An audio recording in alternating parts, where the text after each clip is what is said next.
Hello, welcome to निदान हिंदी साहित्य channel. स्वागत है आप सभी का हमारे इस प्यारे से वीडियो में।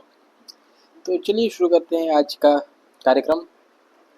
तो आज हमारी क्लास नंबर 6 है और आज हम हिंदी भाषा और उसका इतिहास के महत्वपूर्ण क्वेश्चन लगा रहे हैं। ठीक है, और चलिए जल्दी से शुरू करते हैं आज की क्लास। तो स्वागत है आप सभी का, स्वागतम। इसके बाद हम आज का हमारा पहला क्वेश्चन है। आज का क्वेश्चन है क्वेश्चन नंबर 51 की बात करते हैं। तो निम्नलिखित में से निम्न में से कौन कौन सी रचनाएं अपभ्रंश काल की है। कथन दिए हुए हैं। पहला कथन है यण कुमार चर्यु मृच्छकटिगम मिलिंद पन्हो भविष्यत कहा। आपको उत्तर देना है एबीसीडी में। ऑप्शन ए 1 2 4, ऑप्शन बी 2 3 4, या ऑप्शन सी 3 4, या ऑप्शन डी 1 4। कौन सा सही है, मतलब कौन सी रचनाएं अपभ्रंश की रचनाएं हैं, अपभ्रंश काल की, है ना। काल मतलब आप मान सकते हो कि अपभ्रंश भाषा की रचनाएं कौन सी है। ठीक है, एक विनती है, मेरे मुंह में थोड़ी सी छाले और हैं, तो मुंह थोड़ा तोतला जाता है, तो बोलने में थोड़ी सी ऊपर नीचे हो जाए तो क्षमा कीजिएगा ना, माफ कर दीजिएगा। तो हमारा पहला क्वेश्चन है, इसका आंसर दीजिएगा। कौन सी रचनाएं अपभ्रंश की रचनाएं हैं, अपभ्रंश काल की है।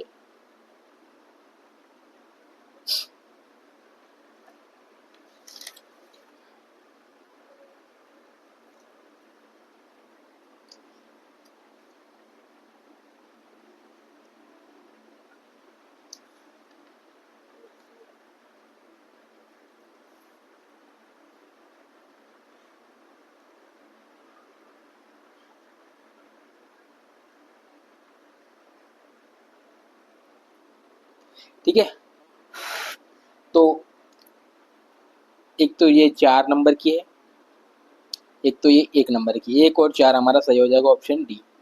ठीक है, तो बाकी की रचनाएं कौन सी है।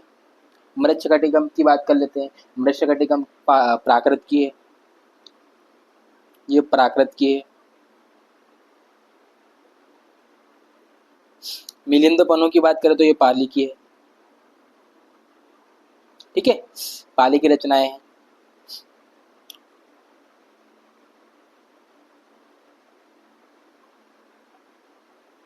क्वेश्चन नंबर 52 की बात करते हैं। शोरसेनी अपभ्रंश से विकसित हुई भाषाएं। शोरसेनी अपभ्रंश से विकसित हुई भाषाओं के बारे में बताना है। सिंधी है, राजस्थानी है, पश्चिम हिंदी है, गुजराती है। Option A B C D. ये क्वेश्चन बहुत सरल होने वाला है ना।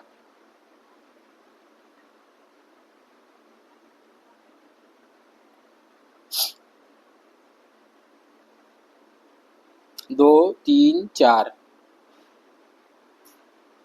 ऑप्शन ए सही हो जाएगा हमारा। ठीक है, और ये कौन सी सिंधी, सिंधी कहाँ से निकली हुई है, तो ये ब्राचर की है।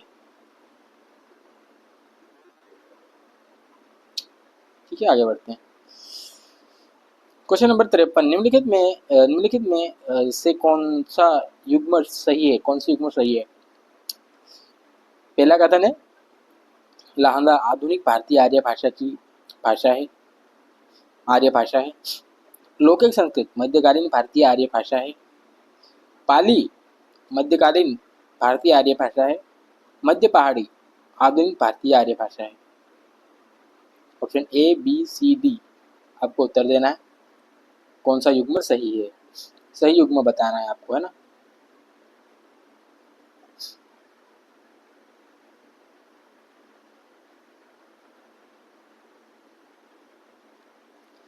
ठीक है, तो लौकिक संस्कृत की बात कर लेते हैं। ये गलत हो जाएगा, इस हिसाब से हमारा ऑप्शन ए गलत हो जाएगा, ऑप्शन सी गलत हो जाएगा, ऑप्शन डी गलत हो जाएगा, बचा गया है ऑप्शन बी। 1 3 4, 1 3 4 सही है हमारा। एक लांदा आधुनिक भारतीय आर्य भाषा है, पाली मध्यकालीन भारतीय आर्य भाषा है, और मध्य पहाड़ी ये आधुनिक भारतीय आर्य भाषा है। तो ये 3 हमारे कथन सही हो जाएंगे। ठीक है। कालक्रम के अनुसार भाषाओं का सही क्रम लगाना है। तो सबसे पहले कौन सी भाषा आई थी उसका सही क्रम लगाना है हमें, है ना। Option A B C D सही उत्तर बताइए, है ना।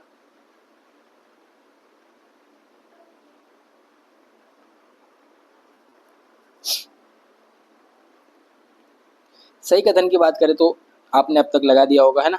संस्कृत आएगी सबसे पहले, है ना, उसके बाद पाली आएगी, पाली प्राकृत, प्राकृत के बाद अपभ्रंश। ऑप्शन सी सही हो जाएगा हमारा। कालक्रम के अनुसार निम्नलिखित रचनाओं का सही अनुक्रम लगाइए। सबसे पहले कौन सी रचनाएं आई थी इसके बारे में आपको बताना होगा। ठीक है।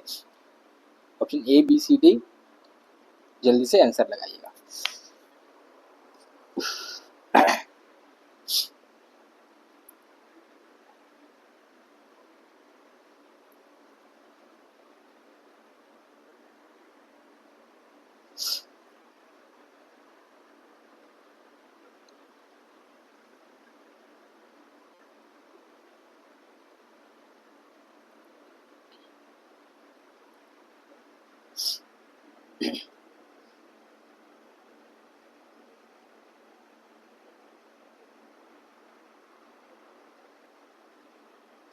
तो जैसे कि आपको पता होगा ऑप्शन ए सही हो जाएगा हमारा। कैसे? सबसे पहले ग्रंथ की बात करें तो ऋग्वेद आएगा, है ना, इसमें तो कोई वो है नहीं, कोई शंका है ही नहीं है। दूसरी बात करें त्रिपिटक, त्रिपिटक की बात करें तो ये पाली भाषा में लिखा गया है, पाली में। लेकिन जब भाषा का क्रम आता है तो वैदिक लौकिक संस्कृत, वैदिक लौकिक, लौकिक के बाद आती है पाली। ठीक है। पाली आती है तो पाली में त्रिपिटक लिखा हुआ है। इसके बाद आती है हमारी प्राकृत। ठीक है। प्राकृत प्रकाश, प्राकृत का व्याकरण ग्रंथ है ये प्राकृत का ही है, जिसमें लिखा हुआ है, तो ज़्यादा मेहनत की आवश्यकता नहीं है। इसके बाद जैन ग्रंथ अगम, जैन ग्रंथ अगम, ये मागधी में लिखा है, अर्ध मागधी में। ठीक है। अर्ध मागधी में लिखा गया है।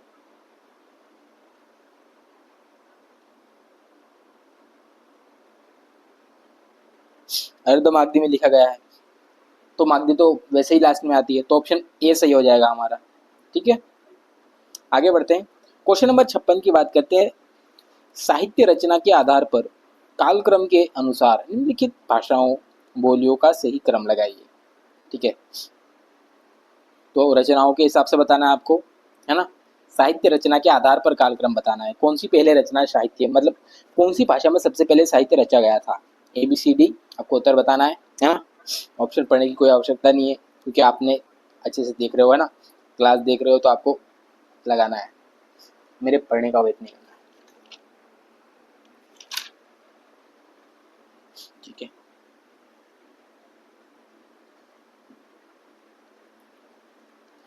तो सीधी सी बात है कि अपभ्रंश भाषा है जो पहले ही आएगी, है ना। सबको पता है कि अपभ्रंश भाषा पहले आएगी, तो अपभ्रंश यहाँ पे 2 जगह पहला है। ऑप्शन ए कट जाएगा, ब्रज ये भी कट जाएगा, बी और डी में अपभ्रंश पहले आ रही है ना। तो देखो, जैसे कि आपको पता होगा अपभ्रंश के बाद अवधी भाषा का काफ़ी बोलबाला रहा है, और अवधि के साथ ही लगभग ब्रज भाषा का भी वो हुआ था, है ना, क्या कह सकते हैं,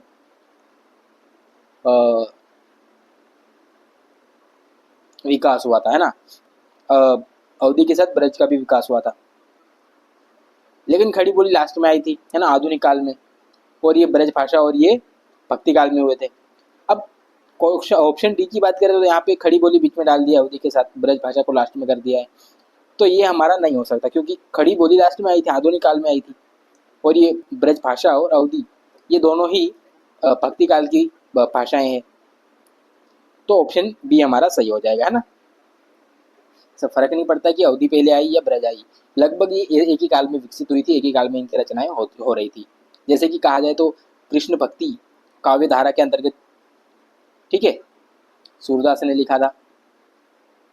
और अवधि की बात करें तो राम भक्ति, ठीक है, तुलसीदास ने लिखा था।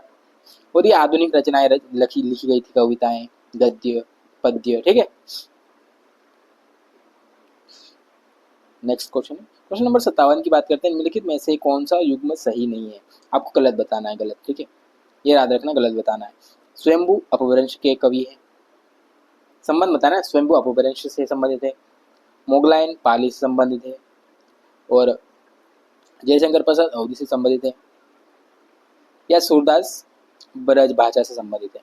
आपको गलत बताना है, कौन सा गलत है।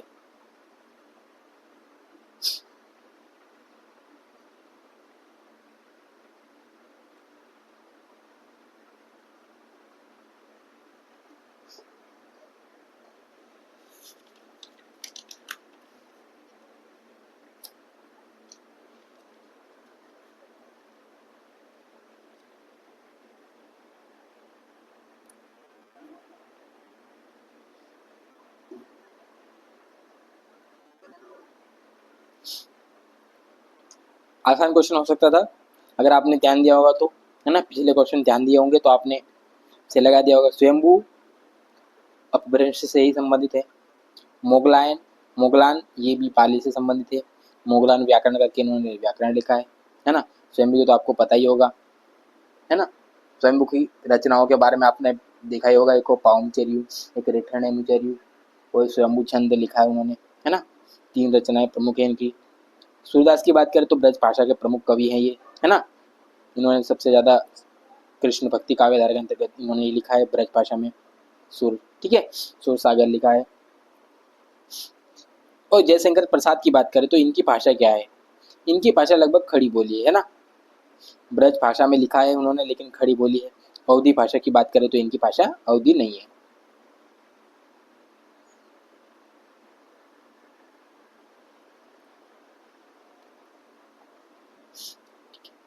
क्वेश्चन नंबर 58 सुमेलित करना है।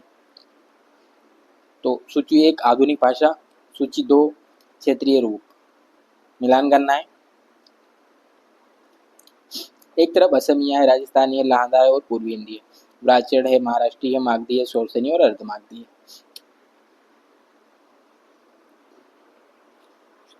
कौन सी भाषा कहाँ से निकली है इसके बारे में आपको बताना है।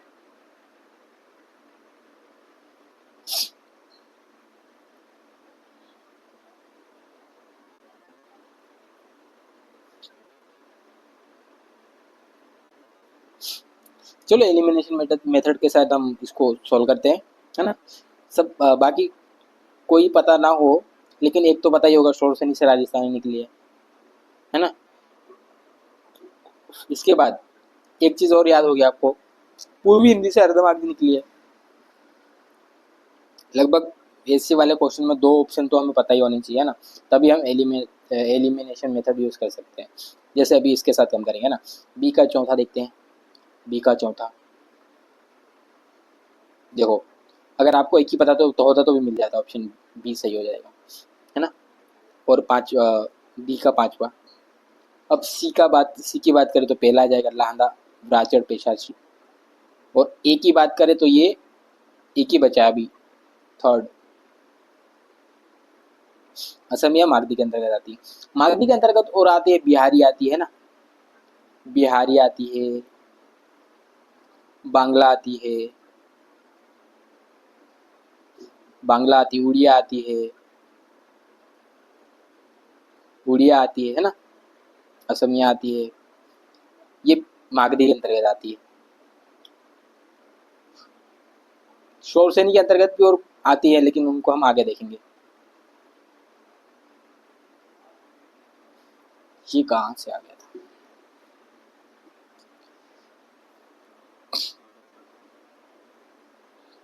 सुमेलित कीजिए। सूची 1 कवि साहित्यकार, सूची 2 उनकी रचनाएं, ठीक है। रुद्रदास है, विशाख दत्त है, अब्दुल रहमान है और धनपाल है।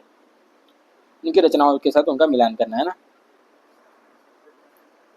चलो मिलान करते हैं ना। ऐसे ही एलिमिनेशन वाला मेथड यूज करेंगे ना।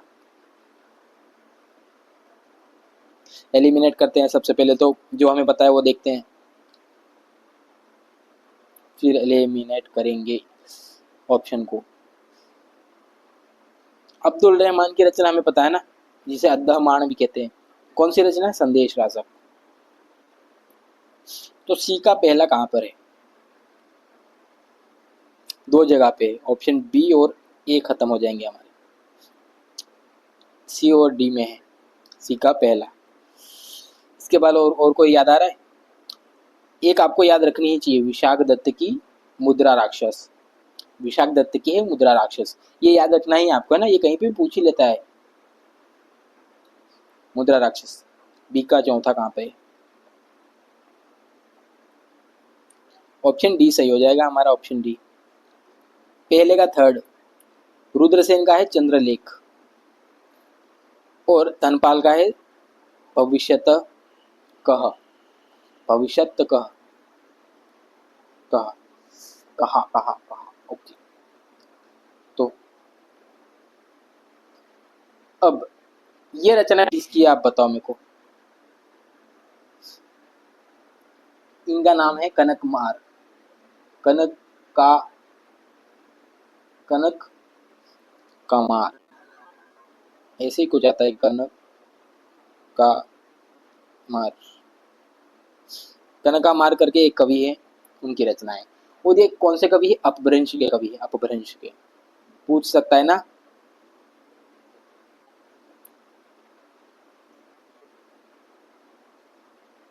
अपभ्रंश के कवि है, ठीक है, कहीं पूछ लिया तो याद रख लेना।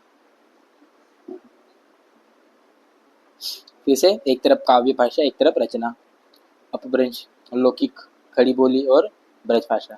महाभारत है, पद्मावत है, सुजान सागर है, कामायनी और श्रावकाचार्य है।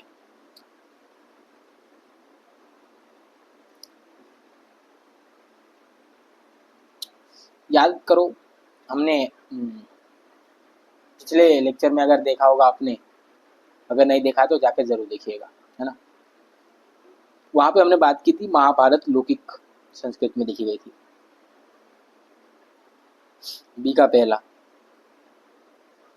दो जगह पे है बी का पहला।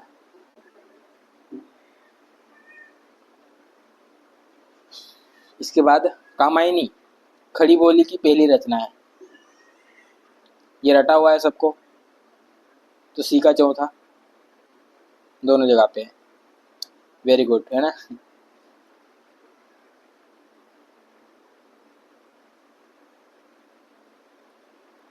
इसके बाद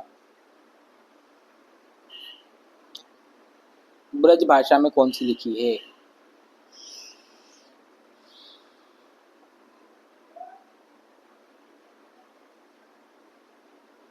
सुजान सागर ना। पद्मावत तो अवधि में लिखी गई है।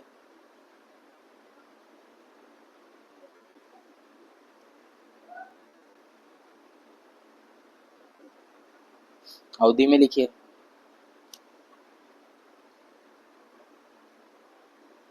अब बचा क्या? अपभ्रंश रचना है पहली, श्रावकाचार्य, है ना। तो पहला 5 ऑप्शन ए सही हो जाएगा हमारा।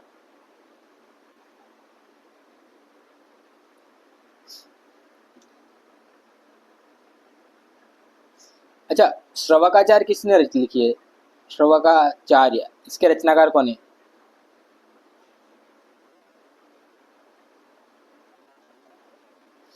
रचनाकार नाम बताओ,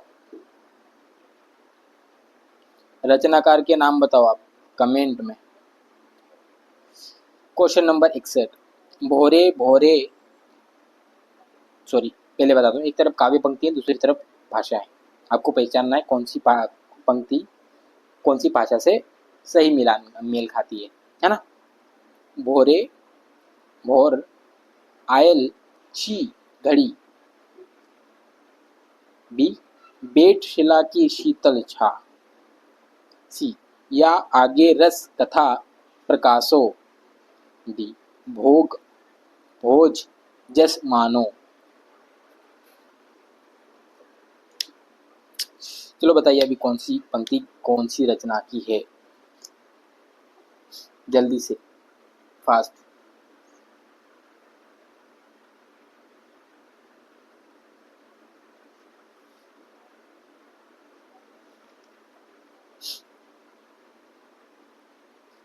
देखो बाकी पंक्तियों के तो बारे में मुझे भी याद नहीं आ रहा है, लेकिन एक पंक्ति मुझे याद आ रही है।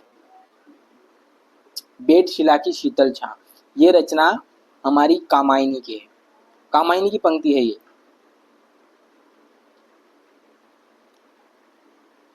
कहाँ बैठा है? शीतल छां, शिला की शीतल छां पर, पर्वत पर बैठा हुआ है और क्या देख रहा है?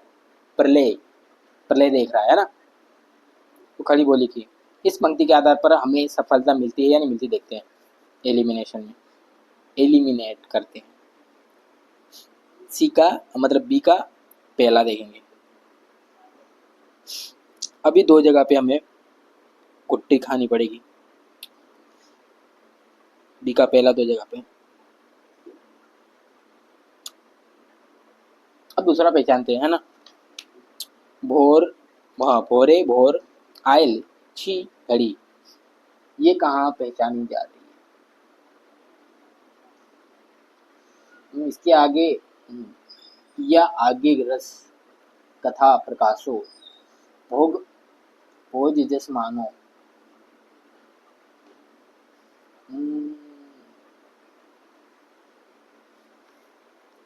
भोरे भोरे जग आयल छी घड़ी, घड़ी ये मैथिली की है, ठीक है।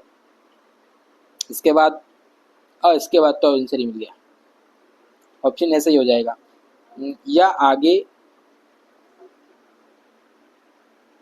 यहाँ पे दो मात्राएं हैं की, ठीक है। या आगे रस कथा प्रकाशो, ये हो जाएगी हमारी थर्ड ब्रज भाषा, और ये अवधि की हो जाएगी, है ना।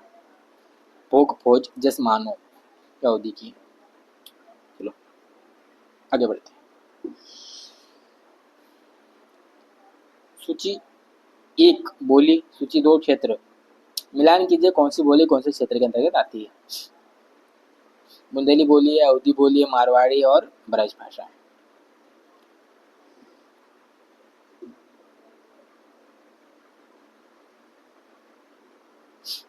कुछ नहीं तो इनमें से एक दो बोली के बारे में तो आपको पता ही होगा, क्षेत्र, है ना।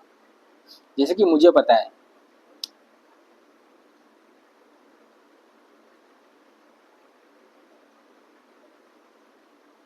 मुझे क्या पता है? मुझे कुछ नहीं पता, मुझे कुछ नहीं पता। आपको बताना है भाई, मुझे तो कुछ नहीं पता।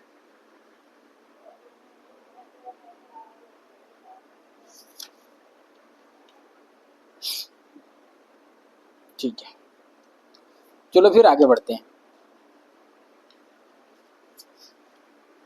तो सबसे पहले बुंदेली की बात करते हैं। बुंदेली बोली लगभग एमपी से लगे हुए जिलों में भी बोली जाती है ना। बुंदेलखंड क्षेत्र आता है एमपी का, वो वाला क्षेत्र, और कुछ यूपी के अंतर्गत भी आता है। अब यूपी में झांसी प्रमुख तौर पर आती है बुंदेली के लिए, है ना। इसके साथ जालौन जिला भी इसके अंतर्गत आ जाता है। अब जहाँ पर ए का दूसरा नहीं है वो हमारे लिए गलत होना चाहिए। ए बी दोनों गलत हो जाएंगे। इसके बाद अवधि की बात करते हैं। अवधि, अवध क्षेत्र। अवधि की बात करें तो ये लखीमपुर, लखीमपुर, खीरी और फैजाबाद, ये अवधि का क्षेत्र हो जाता है, ठीक है। और इसके बाद मारवाड़ी आ जाते हैं। ये राजस्थान के जिले होते हैं ना, किशनगढ़ और सिरोही, किशनगढ़ और सिरोही, ठीक है। आंसर तो मिल ही गया हमारा दूसरी बात में, बार में ही। ब्रज भाषा आगरा और मथुरा। एक बार फिर से, सॉरी है। बुंदेली झांसी जालौन के आसपास है ना, आसपास के जिले, और यूपी के आसपास से लगे हुए बुंदेलखंड क्षेत्र होता है, पूरा बुंदेली बोलने वाला है ना। आधा यूपी में बुंदेलखंड है, आधा एमपी में है। तो इस हिसाब से एमपी के कुछ जिले भी आएंगे, यूपी के जिले भी आएंगे, है ना। अवधि की बात करें तो लखीमपुर है, खीरी है ना, खीरी, फैजाबाद, ओके। और इसके साथ साथ और भी बहुत सारे जिले हैं, हाँ।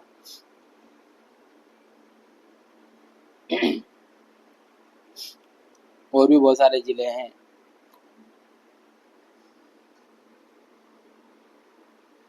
लेकिन अभी मेरे को याद नहीं आ रहा। चलो आगे बढ़ते हैं, हम आगे देख लेंगे।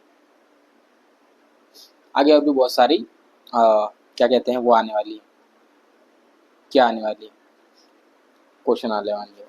अच्छा ये दोनों बता देता हूँ ना, सतना और रीवा यहाँ पे बघेली बोली बोली जाती है।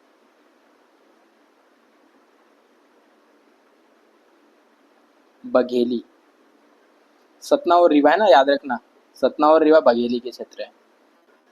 चलो इस क्वेश्चन का आंसर बताओ, है ना। इसके साथ ही कुछ क्षेत्र भी बता दूंगा आपको मैं।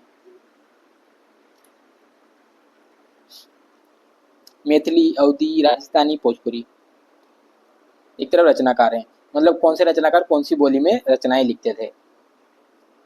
ठीक है, ये तो बहुत बहुत आसान क्वेश्चन हो जाएगा ना। क्यों? क्योंकि देखो मलिक मोहम्मद जायसी अवधी के प्रमुख कवि थे, रचनाकार थे, है ना। अब बी का पहला कहाँ पर है, एक ही जगह पे। अब बाकी तो हम देख के लगा सकते हैं। बी का पहला आ जाएगा, मतलब ए का चौथा आ जाएगा, मैथिली में चौथा, सॉरी यात्री। ये इनका मूल नाम नहीं है ना, यात्री नाम से लिखते थे। कौन लिखता था? नागार्जुन।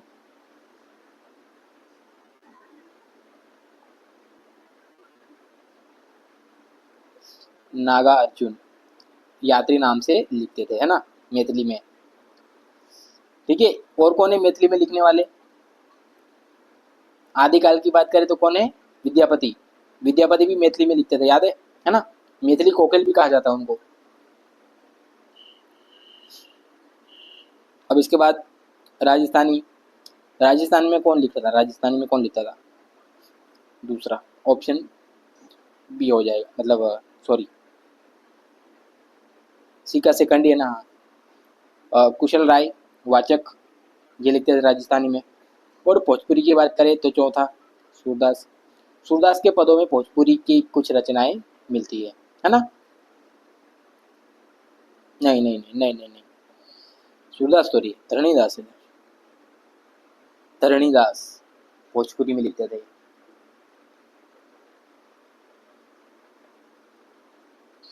मुझे डाउट हो रहा है।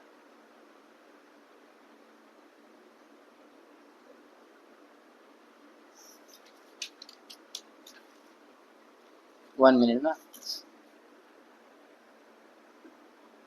हाँ ठीक है, ऑप्शन में थोड़ी गड़बड़ हुई है।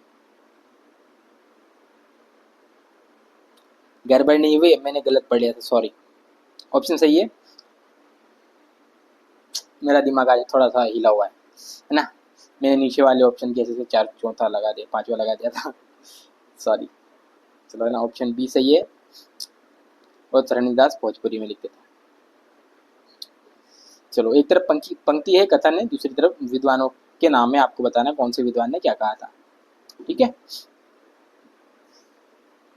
पहला कथन है इन्होंने अपभ्रंश को अभिरादि की भाषा कहा था। दूसरा कथन है इन्होंने अपभ्रंश को देशी नाम माला में शामिल किया। तीसरा कथन है इन्होंने अपभ्रंश भाषा को पुरानी हिंदी कहा। चौथा कथन है इनके अनुसार शोरसेनी अपभ्रंश मध्य देश के अलावा बंगाल में भी काव्य भाषा के रूप में प्रयुक्त हुई थी। ठीक है, तो चंद्रधर शर्मा गुलेरी हैं, विद्यापति हैं, सुनील कुमार चटर्जी है, दंडी है और आचार्य हेमचंद्र हैं। तो आपको बताना है सही उत्तर क्या होगा, ABCD में आंसर देना है।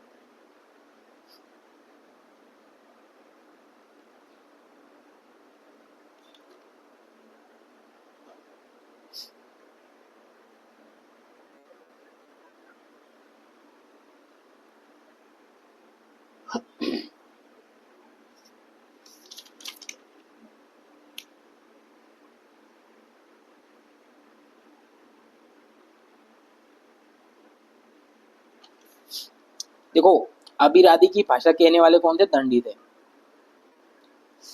और अपनी नामावली, देशी नामावली और नाममाला, गलती से नामावली बोले, नाममाला में शामिल करने वाले थे आचार्य हेमचंद्र। अब देखो पहले का चौथा फिर पांचवा, पहला का चौथा फिर पांचवा, ऑप्शन डी सही हो जाएगा हमारा। अब बाकी देख लेते हैं। अब तीसरे का पहला आ जाएगा, है ना, तो चंद्रधर शर्मा गुलेरिया ने कहा था पुरानी हिंदी।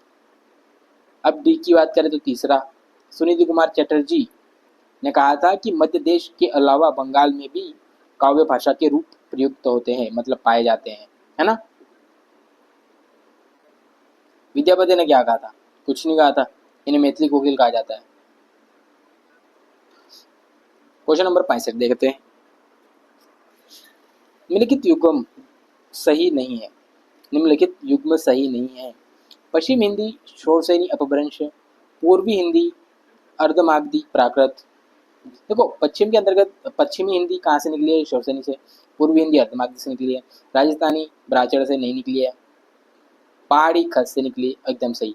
हमारा सही उत्तर हो जाएगा सी, है ना। चलो आगे बढ़ते हैं। मिलान करना है एक बार फिर से। एक तरफ वाक्य है, दूसरी तरफ बोली है। मेरे मेरे को घर जाने को दिल बोल रहा, मेरे को घर जाने को दिल बोल रहा। देखो इसको सुन के ना मेरे को एक भाषा याद आ गई, है ना, जो मुझे याद आती है हमेशा ऐसी भाषा सुन के, क्योंकि मैंने एक मूवी देखी थी, गोविंदा की मूवी है, नाम नहीं याद आ रहा है ना।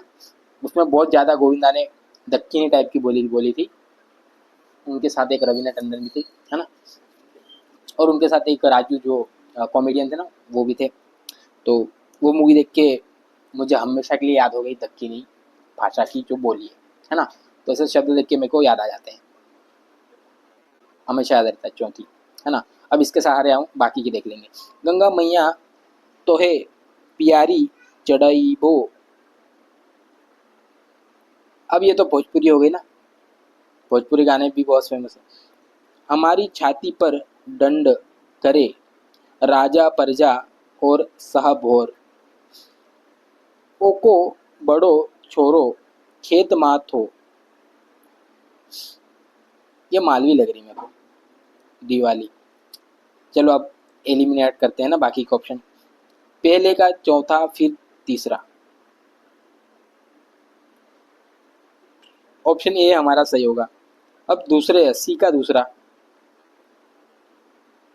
हमारी छाती पर डंडा करे राजा प्रजा और साहब और, अवधि का ये, जैसे कि मैंने कहा था मालवी का लग रहा है, तो मालवी का ही है ना। मैथिली, विद्यापति को मैथिली कोकिल कहते हैं, है ना, इसको बार बार बोलता रहूँगा। एक तरफ बोली दे रखी, दूसरी तरफ क्षेत्र दे रखे हैं, है ना, आपको बताना कौन से क्षेत्र में कौन सी बोली बोली जाती है।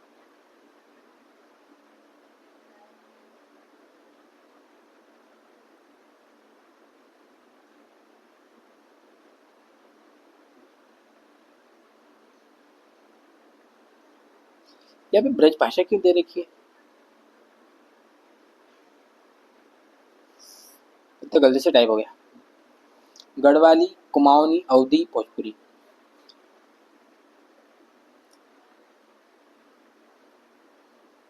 कौन सी बोली कहाँ बोली जाती है? अवधी की बात करें तो डायरेक्ट आ जाएंगे अवध में, अयोध्या में, ठीक है। सी का थर्ड, दो जगह पे। भोजपुरी वाराणसी में बोली जाती है, जैसे कि मैंने कहा था, है ना। कल कहा था, आज नहीं कहा था, नहीं तो कोई बोलेगा अभी तो बोला नहीं, कैसे क्या कल बोला। अब इसके बाद डी का सेकेंड, ऑप्शन ए सही हो जाएगा हमारा। ए का पांचवा, गढ़वाली कहाँ बोली जाती है? टिहरी में। कुमाऊनी कहाँ बोली जाती है? बागेश्वर। बागेश्वर भी उत्तराखंड में है, टिहरी भी उत्तराखंड में है, ओके। और ये तो ब्रज भाषा है, इसमें क्या ब्रज भाषा कहाँ बोली जाती है? चलो ब्रज भाषा कहाँ बोली जाती है, ब्रज भाषा कहाँ बोली जाती है बताओ आप मेरे को कमेंट में। एक क्षेत्र नहीं बताना मेरे को ना, मेरे को लगभग 5 क्षेत्रों के नाम लिख के बताओ कमेंट बॉक्स में, ब्रज भाषा के क्षेत्र। क्वेश्चन नंबर 68, एक तरफ बोलिए दूसरी तरफ क्षेत्र दे रखे हैं। हाड़ौती, बघेली, गढ़वाली, कन्नौज। देखो बघेली आ गया ना, चलो अगर बघेली का गलत दिया ना फिर देखना।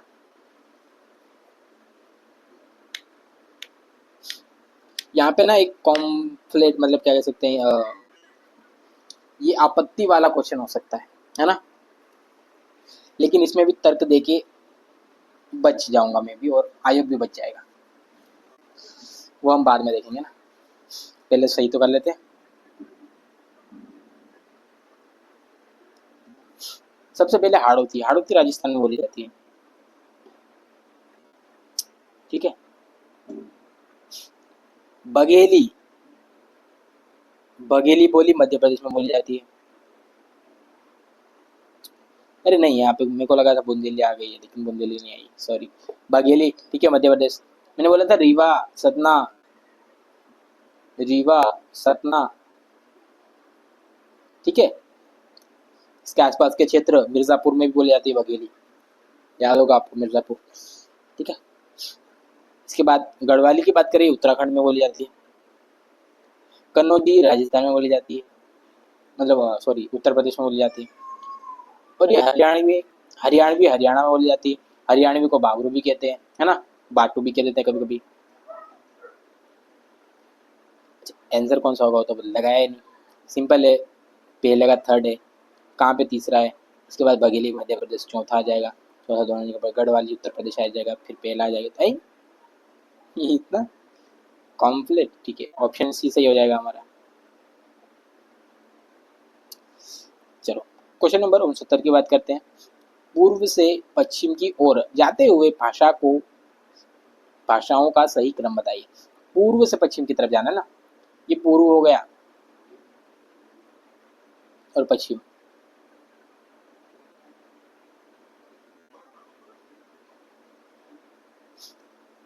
चलो पश्चिम, जल्दी से बताओ, ए बी सी डी कौन सा हो जाएगा। पहले पूर्व से बताया ना,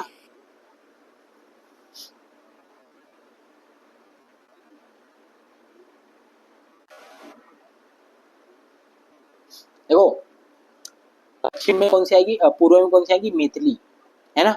मैथिली, भोजपुरी आती है तो भोजपुरी को भी कह सकते हैं, लेकिन पश्चिम पूर्व में आएगी मैथिली, आएगी सबसे पहले।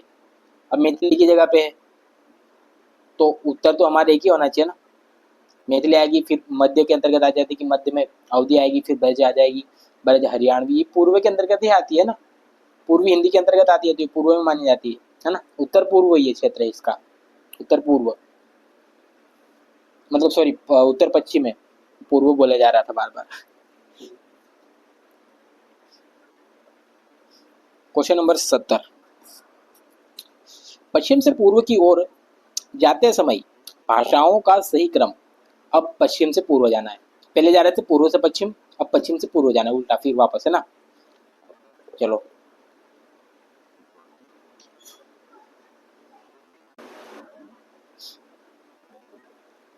वहां पे मैथिली थी पहले पूर्व में, अब भोजपुरी है, जहाँ पे भोजपुरी लास्ट में वही हो सकता है, ये पंजाबी तो नहीं होगी।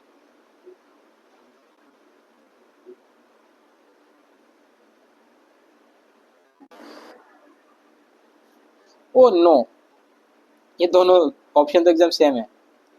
चलो दोनों सही है फिर, ए बी, ए सी दोनों सही, ए सी दोनों सही है, ए और सी दोनों सही है हमारे, क्योंकि देखो पंजाबी, कोरवी, कोरवी मीन्स खड़ी बोली है ना, कोरवी का मतलब खड़ी बोली होता है, भोजपुरी। आगे बढ़ते हैं, मिलान करने वाले क्वेश्चन फिर से आ गए। झांसी, रोहतक, सीतापुर, बलिया, एक तरफ है भोजपुरी, अवधी, हरियाणवी, बुंदेली और मैथिली। झांसी हमने बात की थी बुंदेली के साथ, रोहतक की बात कर ले तो ये हरियाणवी आ जाएगी, है ना। सीतापुर की बात करें तो अवधी, है ना, सीता अवधी रामायण रामचरितमानस, कनेक्ट कर लीजिएगा। बलिया की बात करें तो भोजपुरी आ जाती है बलिया में, है ना, बलिया कहाँ, बिहार में। मैथिली, मैथिली भी आ जाएगी पश्चिम बंगाल में, बिहार साइड में भी आ जाती है, क्योंकि पश्चिम बंगाल बिहार ये लगभग साथ में ही आते हैं।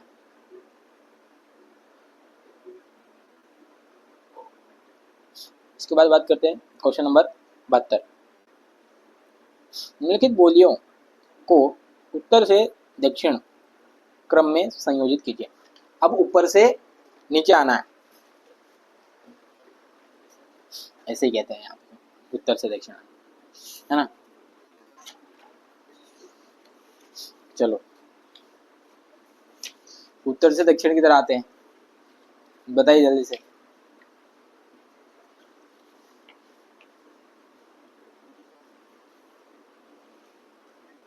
मालवी, बाबरू। मालवी ना मध्य प्रदेश में आती है, मध्य प्रदेश का दक्षिणी जिला, मतलब जो राजस्थान के अंतर्गत आती है बोली है। राजस्थान के अंतर्गत उप बोली आती है ना, मतलब बोली आती है ना, उनको 4 भागों में बांटा जाता है।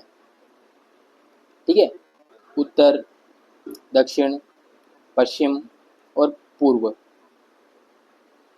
तो दक्षिण में जो आती है उसे मालवीय कहते हैं, है ना। इधर मारवाड़ी होती है, यहाँ पे जयपुरी ढूंढानी होती है और ऊपर मेवाती होती है। तो जहाँ पर पहले मालवी है वो तो नहीं होना चाहिए। ये मैथिली पूर्वी साइड में आती है, मैथिली पूर्व में हमने बात की अभी। और बुंदेली की बात करें तो ये बुंदेली भी कहाँ आती थी पता है? झांसी। झांसी लगभग बीच में हो जाएगा, है ना, तो ये भी नहीं आएगा हमारा। बागरू सही होगा। देखो, बागरू के बाद बुंदेली आएगी। बागरू मतलब हरियाणवी या बाटो भी कह सकते हैं। बुंदेली, फिर मालवी, फिर मैथिली, है ना। मैथिली। आप मैप से इस तरह से क्षेत्र विस्तार देखना है तो मैप से समझना पड़ेगा। एक काम करता हूँ मैं ना एक लाइव क्लास ले लेता हूँ, जहाँ पे बोर्ड पर पूरा भारत का मैप बनाकर बोलियों का एकदम सही जगह के साथ, और इस तरह से ऊपर दक्षिण से पूर्व, पश्चिम से उत्तर, इस तरह से पूरा क्रम अच्छे से समझा देता हूँ। चलेगा ना? चलो, एक क्लास इस पर बना देता हूँ। ये एमसीक्यू की क्लास खत्म हो जाएगी कल या परसों तक, देखते हैं ना कब रिकॉर्ड करने का समय मिलता है। मैं देखता हूँ, रिकॉर्ड करके अपलोड कर दूंगा, या फिर लाइव ले लेंगे, है ना। लाइव लाइव चलेगा, लाइव लाइव ले लेंगे, फिर रिकॉर्ड करके एडिट करके डालने की टेंशन नहीं रहेगी। लाइव में जैसे भी होगा समझ लेंगे हम, है ना।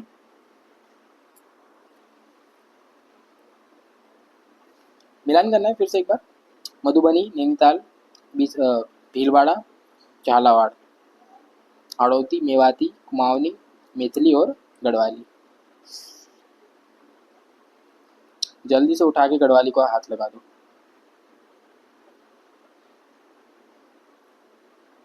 नहीं, दिक्कत हो जाएगी, हो जाएगी, हो जाएगी। मधुबनी तो एकदम कंफर्म है, मधुबनी आ जाएगी मैथिली में। सॉरी, मधुबनी आ जाएगी मैथिली में। पहले का चौथा ऑप्शन ए हमारा, बी हमारा सही हो जाएगा। देखो, बी का थर्ड नैनीताल कुमाऊनी में है, और भीलवाड़ा, भीलवाड़ा हो जाएगा ऑप्शन बी मेवाती। झालावाड़, हाड़ौती, झालावाड़, हाड़ौती। गढ़वाल में गढ़वाली आती है, गढ़वाल, गढ़वाल क्षेत्र।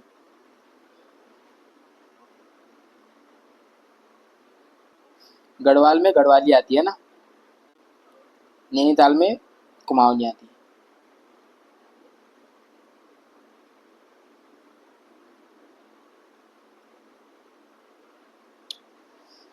इंदौर, हमीरपुर, हरदोई, पिथौरागढ़, कुमाऊनी, कन्नौजी, बुंदेली, मालवी और बघेली।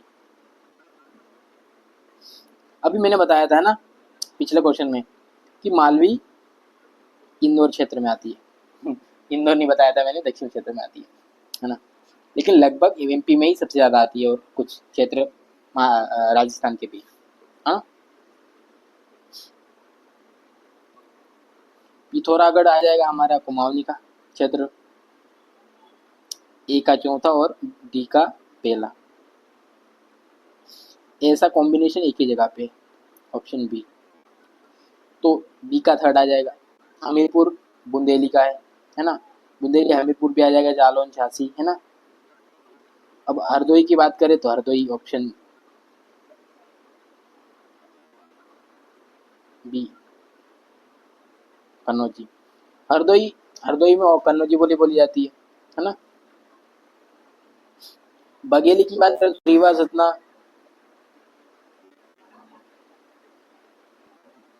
सतना। ठीक है, आगे बढ़ते हैं। Question number 75। आए भुज बंधन दये उधव सखा। आए भुज बंद दये उधव सखा के कंध डगमग पाया मग धरत धरोये है धरोये है। उपयुक्त काव्य पंक्ति के संबंध में कौन सा कथन सही है? ये पंक्ति ब्रज भाषा की है। इन पंक्तियों में के सर्वनाम है जो में का रूपांतरण है। इन पंक्तियों के रचनाकार जगन्नाथ दास रत्नाकर हैं। ये पंक्ति या अवधि के महान कवि जैसी कृत है। आपको बताना कौन सा सही है, कौन सी पंक्तियां इसमें सही है, आपको बताना है। क्वेश्चन नंबर 75 का उत्तर दीजिएगा।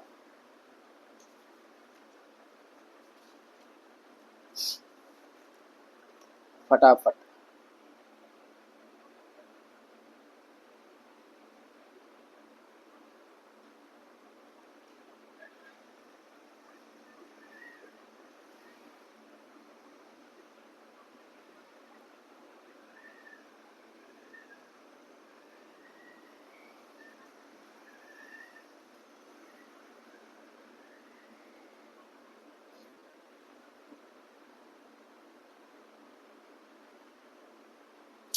तो ये पंक्ति ब्रज भाषा की है, ठीक है। ये सर्वनाम नहीं है।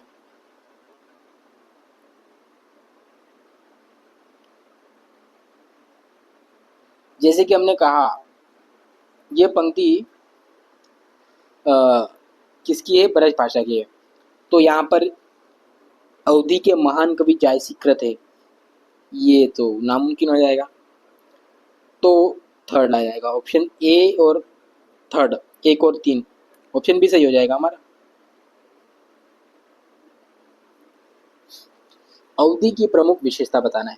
अवधि में ए ओ का उच्चारण क्रमशः आई और औ होता है।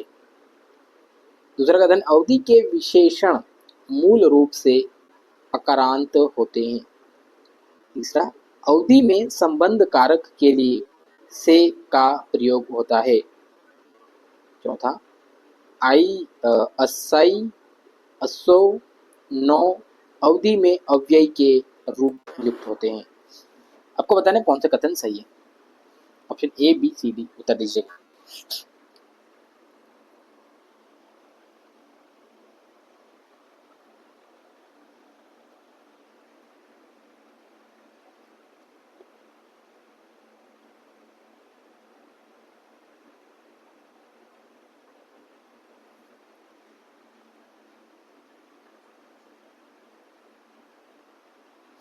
ठीक है,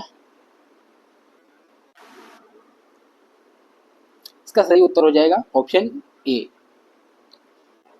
तो एक, अवधि में ए ओ का उच्चारण आई और औ होता है, एकदम सही है, ठीक है। दूसरा, अवधि के विशेषण मूलक रूप से अकारांत होती है।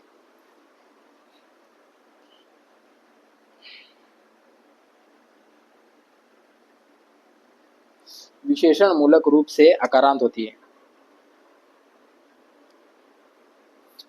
अकारांत होती है या नहीं, इसमें डाउट आ रहा मुझे, होती है या नहीं अकारांत अवधि।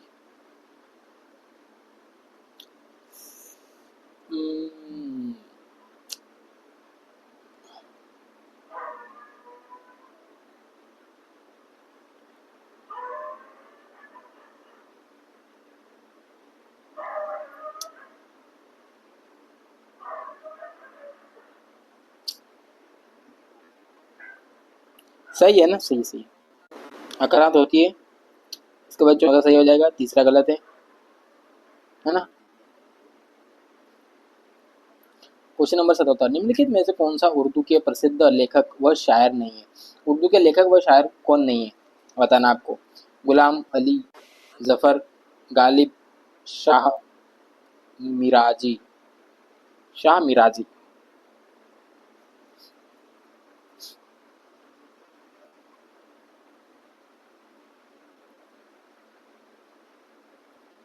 आपको नेगेटिव बताना नहीं है, बताना है। गालिब तो है। तीसरा तीसरा तीसरा तो एक और चार नहीं है। गुलाब अली, गुलाम अली और शाह मिराज नहीं है। जफर भी है और गालिब भी है।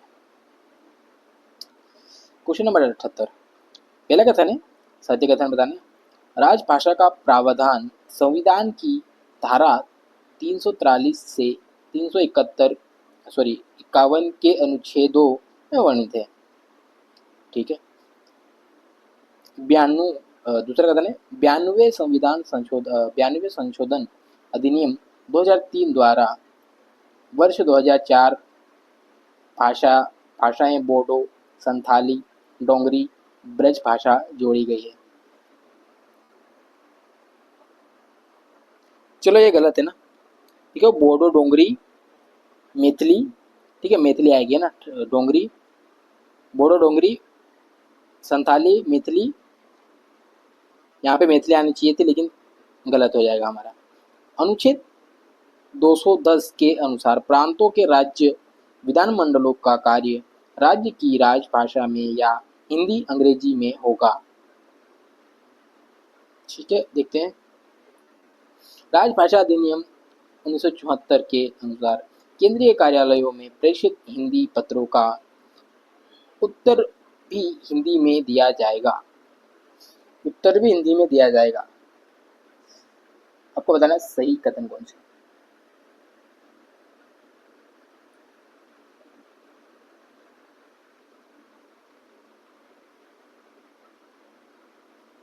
सही कथन हो जाएगा 1 3 4। 1 3 4 सिर्फ एक गलत है ना, यहाँ पे भी सिर्फ ब्रज भाषा कर दी इसलिए गलत है, नहीं तो मैथिली होती तो एकदम सही होता है ना। 2003-4 में ही जोड़ी गई थी 4 भाषाएं, है ना। 2010 मतलब अनुच्छेद 210 के अनुसार प्रांत के विधानमंडल का कार्य राज्य की राजभाषा हिंदी या अंग्रेजी में होगा, है ना। और 74 के अनुसार केंद्रीय कार्यालय प्रेषित हिंदी पत्रों का उत्तर भी हिंदी में ही आएगा। ये भी सही है। 79, क्वेश्चन नंबर 79 की बात करें तो निम्नलिखित में से कौन सा हिंदी के संचार माध्यम है। Internet, BBC news, Hollywood, Bollywood.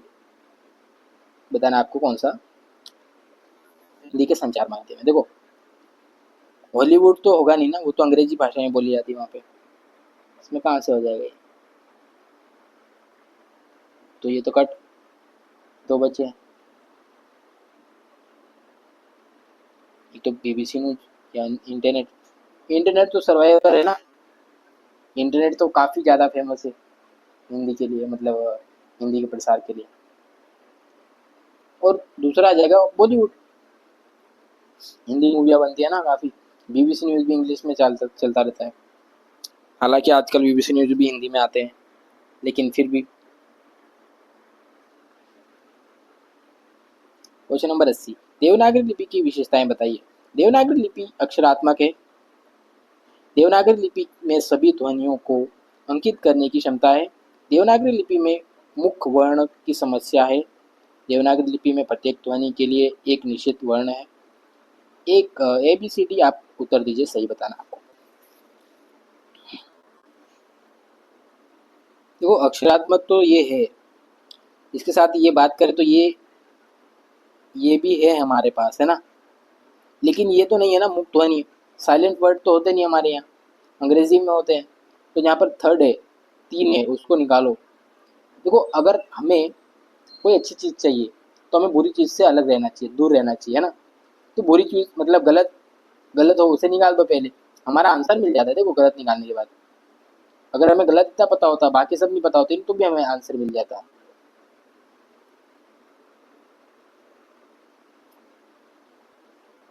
Option भी सही हो जाएगा हमारा। देवनागरी लिपि की मानकीकरण से संबंधित कौन सा कथन सत्य नहीं है, आपको गलत बताना है। पंचमाक्षरों के लिए अनुस्वार का प्रयोग किया जाना चाहिए। संयुक्त वर्णों का प्रयोग जो का त्यों होना चाहिए। शिरोरेखा का प्रयोग अनिवार्य नहीं है। अनिवार्य है ना, ये गलत है, मतलब हमारा सही आंसर है। संज्ञा शब्दों के अंत में ई का प्रयोग होना चाहिए, ई का नहीं। ई, इसको आप देखो है ना, कहीं कहीं पर हम किया, की गई ऐसे कर देते हैं, ये लगा देते हैं, पर ऐसे नहीं होना चाहिए। ये कह रहा है कि ई होना चाहिए, संज्ञा शब्दों में ही होनी चाहिए ना, बाकी तो चलेगा। क्वेश्चन नंबर 82, आपको कथन और कारण देंगे है ना, तर्क असर्शन रीजन वाले क्वेश्चन है ये, तो लगभग कुछ आएंगे हमारे पास, अभी बहुत सारे है ना, 10-12 क्वेश्चन है ऐसे ही सेम टू सेम। भारोपीय समूह विश्व का अत्यंत विस्तृत भाषा परिवार है। इस भाषा परिवार की भारतीय शाखा को ही भारतीय आर्य भाषा कहा जाता है। एकदम सही है ये। तर्क, हिंदी भारतीय आर्य भाषा होने के कारण भारोपीय समूह के अंतर्गत ही आती है। ठीक है, ये भी सही है। अब बताना आपको दोनों सही है, ए सही है आर गलत है, ए सही है आर सही, ए गलत है आर सही है, या ए और आर दोनों गलत है।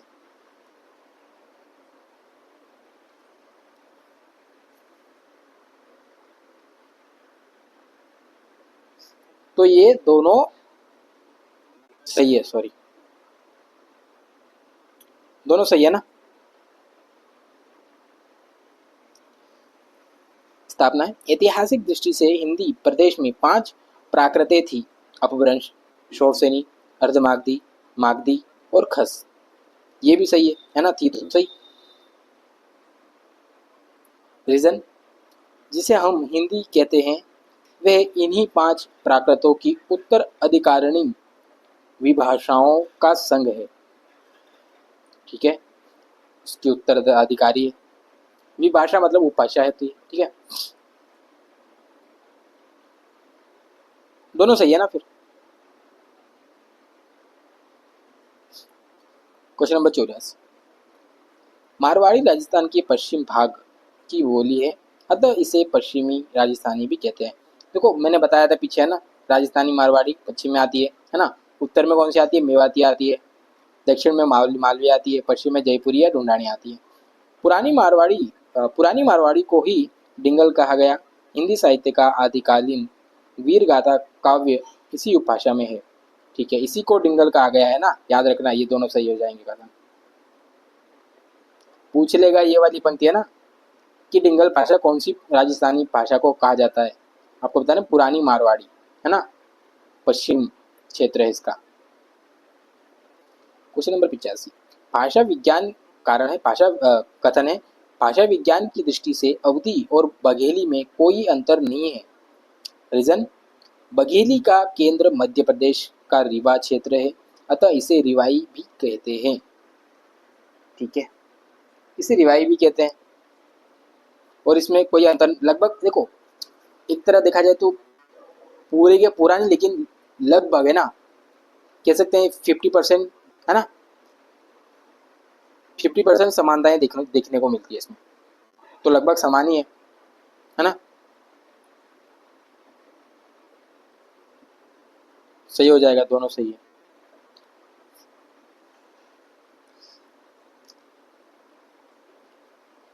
कथन है, सर्वप्रथम महादेव गोविंद रनाड़े ने लिपि सुधार समिति का गठन किया। रीजन, डॉक्टर श्याम सुंदर दास ने पंचमाक्षर के स्थान पर अनुस्वार का प्रयोग करने का सुझाव दिया। दोनों सही है।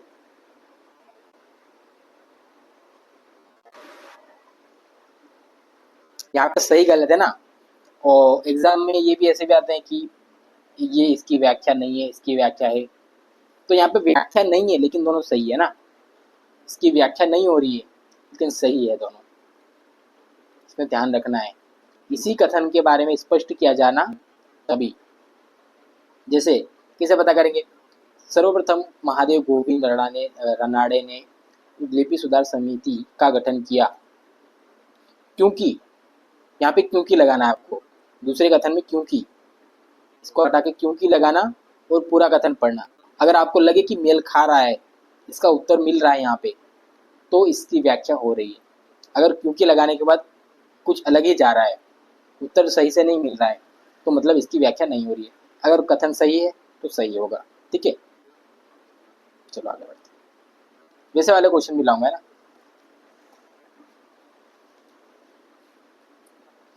कथन,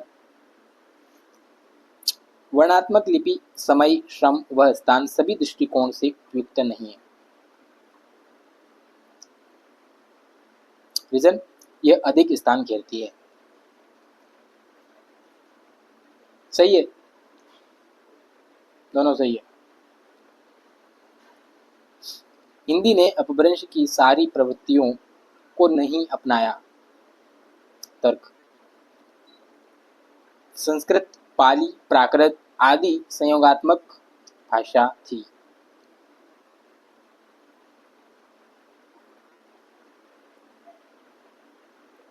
नहीं, देखो दूसरा तो सही है, संयोगात्मक भाषा थी सारी, है ना।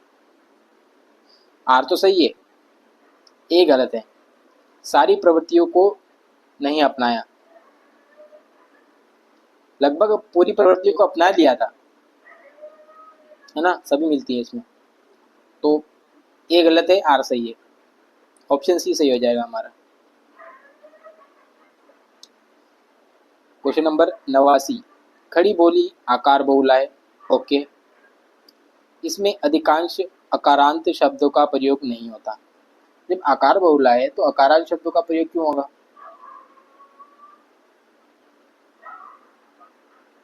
दूसरा तो गलत हो जाएगा ना।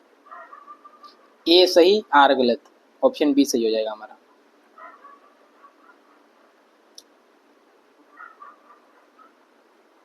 एक मिनट रुको रुको, मतलब होता है आकारांत, है ना। आकार बहुला है ना तो आकारांत शब्दों का प्रयोग होगा, लेकिन यहाँ पे नहीं बोल दिया। वैसे आंसर तो सही लगाया था, उत्तर बस बोलने में गलती हो गई। ठीक है, आगे बढ़ते हैं। क्वेश्चन नंबर 90, कथन है ब्रज भाषा पश्चिम हिंदी की बोली है। तर्क है इसका जन्म शौरसेनी अपभ्रंश से हुआ है। क्या बोलते हो दोस्तों? शौरसेनी से ही हुआ है और क्या? दोनों सही है, और इसमें व्याख्या भी हो रही है ना। कैसे हो रही है बताता हूँ। ब्रज भाषा पश्चिमी हिंदी की बोली है क्योंकि इसका जन्म, क्योंकि देखो यहाँ पे क्योंकि लगा दो ना, क्योंकि इसका जन्म शौरसेनी अपभ्रंश से हुआ। मिल रहा है ना एकदम सही उत्तर, तो व्याख्या भी सही हो रही है। राजस्थानी हिंदी की बोली मेवाती मेवात क्षेत्र में प्रचलित है क्योंकि वहाँ मेओ जाति निवास करती है। ये भी व्याख्या भी सही हो रही है इसकी, है ना। ऑप्शन ए सही हो जाएगा, दोनों सही है। मेवो जाति, राइट, है ना। 92, संपूर्ण देश में भाषा में एक रूपता रखने के लिए मानक भाषा का होना अनिवार्य नहीं है। रीजन, क्योंकि किसी क्षेत्र की आंचलिक बोली भी संपूर्ण देश में साम्यता लाती है क्योंकि उसका शब्द भंडार असीमित होता है। तो इसका कथन एक और दो दोनों गलत है। एक रूपता होनी चाहिए, यहाँ बोला नहीं होनी चाहिए, तो ये गलत हो जाएगा, है ना। आंचलिक बोली संपूर्ण देश में एक साम्यता लाती है क्योंकि उसके शब्द भंडार असीमित होते हैं। असीमित कहाँ होते हैं आंचलिक भाषा के? आंचलिक बोली के शब्द भंडार लगभग आंचलिक क्षेत्र में ही बोली जाती है वो बोली, तो असीमित कहाँ से हो जाएंगे? गलत है, दोनों गलत है। ऑप्शन डी सही हो जाएगा, सॉरी, ऑप्शन डी सही हो जाएगा हमारा क्वेश्चन नंबर 92 का। 93 की बात करते हैं। कथन, हिंदी को अत्यधिक प्रसिद्धि नहीं मिल सकी। हिंदी को अत्यधिक प्रसिद्धि नहीं मिल सकी, कारण क्योंकि अधिकांश सरकारी कामकाज अंग्रेजी में होता था, होता है। लगभग अभी भी होता है कुछ क्षेत्रों में, है ना, जैसे हाई कोर्ट में, सुप्रीम कोर्ट में। तो क्या सही है गलत है बताना आपको। ऑप्शन ए दोनों सही है, आर सही है, आर गलत है, या आर सही है, ये दोनों गलत है। दोनों सही है ना? ऑप्शन ए 94, सॉरी।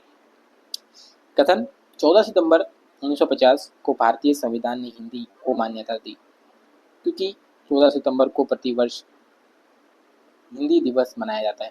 यहाँ पे क्योंकि का अर्थ नहीं मिला ना, तो ये इसका वर्णन नहीं कर रहा है ना, व्याख्या नहीं कर रहा है, लेकिन दोनों कथन सही है ना?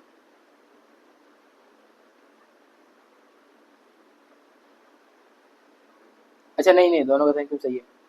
14 सितंबर को 1950 नहीं, ये गलत है। अच्छा, कमेंट करके बताओ मेरे को, कब मान्यता दी थी?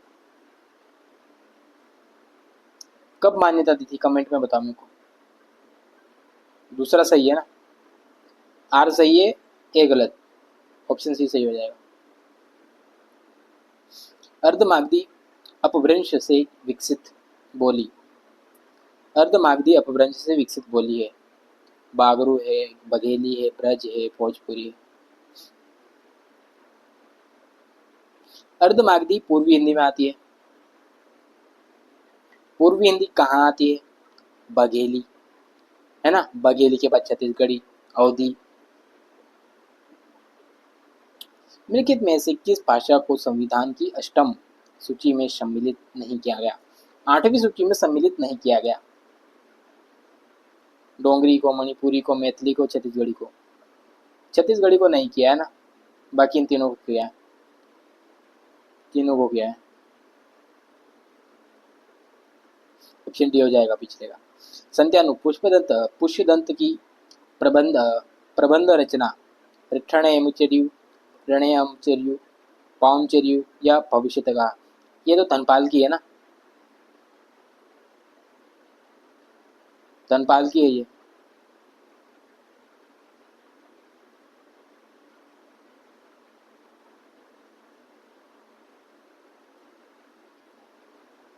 धनपाल की है ये, बाकी सब पुष्पदंत की। प्रबंध रचना कौन सी है बताना आपको, प्रबंध है ना?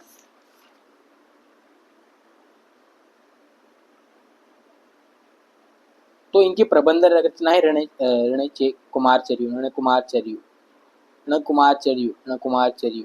ठीक है।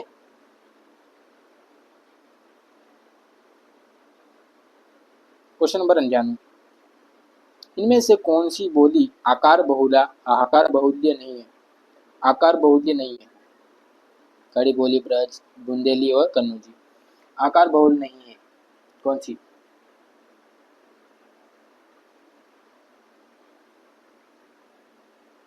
तो खड़ी बोली नहीं, आकार बहुल। खड़ी बोली क्या है? खड़ी बोली क्या है बताओ? ये भी ब्रज भी आकार है, बुंदेली भी, कन्नौजी भी आकार बहुल है।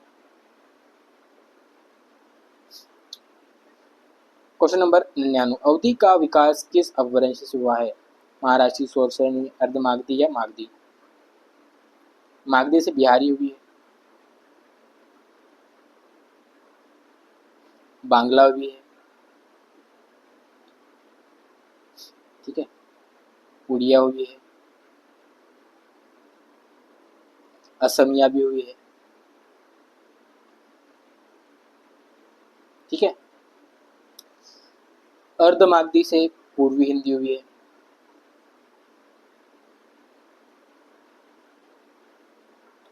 पूर्वी हिंदी के अंतर्गत छत्तीसगढ़ी आती है, बघेली आती है, अवधी आती है ना?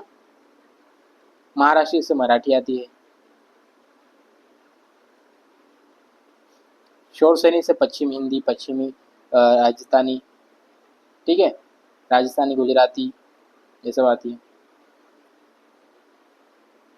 क्वेश्चन नंबर 100, इनमें से किसको संविधान की अष्टम अनुसूची में सम्मिलित नहीं किया गया? आठवीं सूची में सम्मिलित नहीं किया गया। डोंगरी, मैथिली, ब्रज, असमिया। ब्रज को सम्मिलित नहीं किया है ना, बाकी सब इसमें है। 101, है ना? शगुन होता है, 100 पे नहीं छोड़ना चाहिए, इसलिए 101 रुपये का शगुन दिया जाता है ना, अच्छी बात होती है, इसलिए 101 क्वेश्चन लेके आया हूँ। आज का आखिरी क्वेश्चन है, विकास की दृष्टि से प्राकृत की पूर्वकालीन अवस्था का नाम।